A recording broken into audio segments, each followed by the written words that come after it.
5th year, Michael, in Nigeria. That's right. How has it been so far? It has been quite interesting. It has been interesting. We've had its challenges along the way, but overall, I think it's been progressive.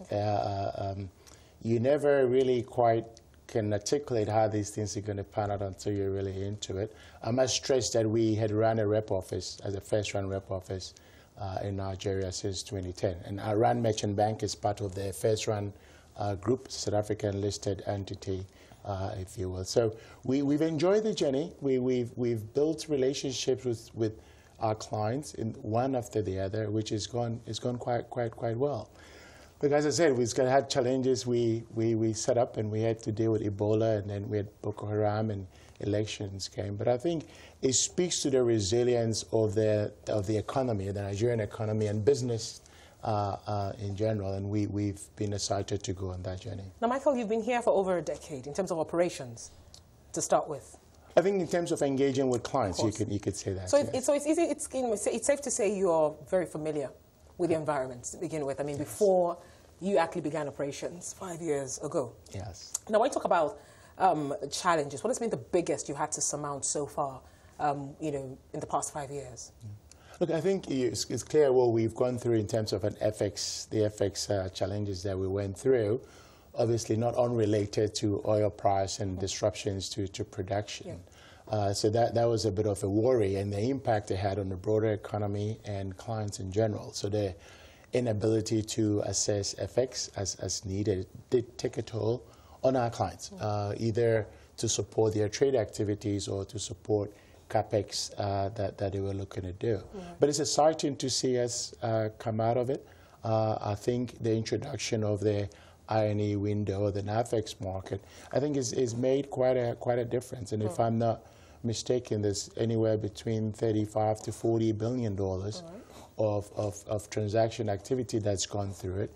So you can by and large say we're not saddled with FX challenges. But what we've gotten out of it is a window that allows for willing sellers and willing buyer and a true value of the currency. And that really has made things easy. I think it has. And I think if we can sustain that, it's one of those things that I want to call a structural change, which we hope we can build different products off of it to support clients, whether it's hedging their FX exposures and reducing front-loading of FX demand necessarily when clients don't need it, if you will. All right, then.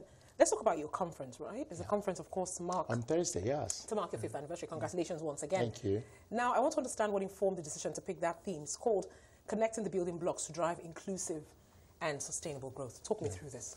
Look, I think generally we talk about growth, and growth can come in different forms. But what's obvious is we do see growth, and the growth is not broad-based and inclusive. And when we think about broad-based and inclusive growth, is the sort of growth that brings along the different pillars and sectors of the economy.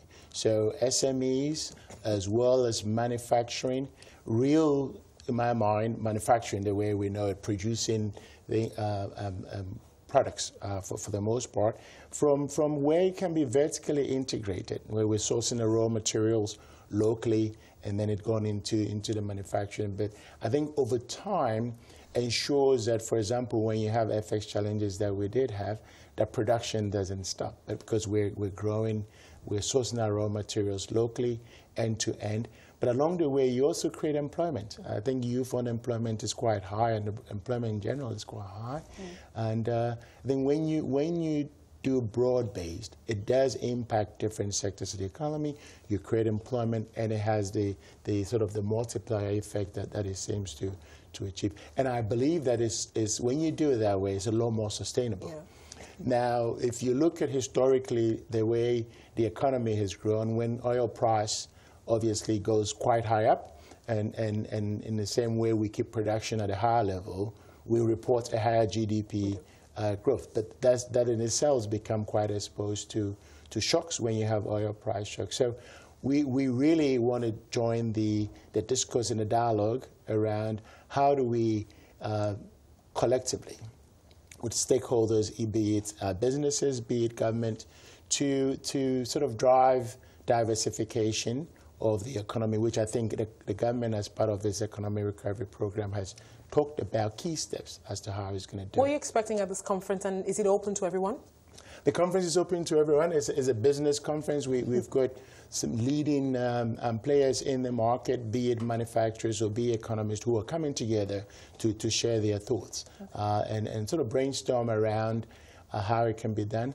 I think one of the things that you see also talk about, the players who are talking about resilience on this journey. I must say the concept of diversifying the economy isn't going to happen overnight, but we need to have milestones and we need to get going. And I think I'm excited. I'm looking forward to. Well, taking a look at the current economic situation, do you think the government is on track when we talk about diversification? Is it just pretty on paper?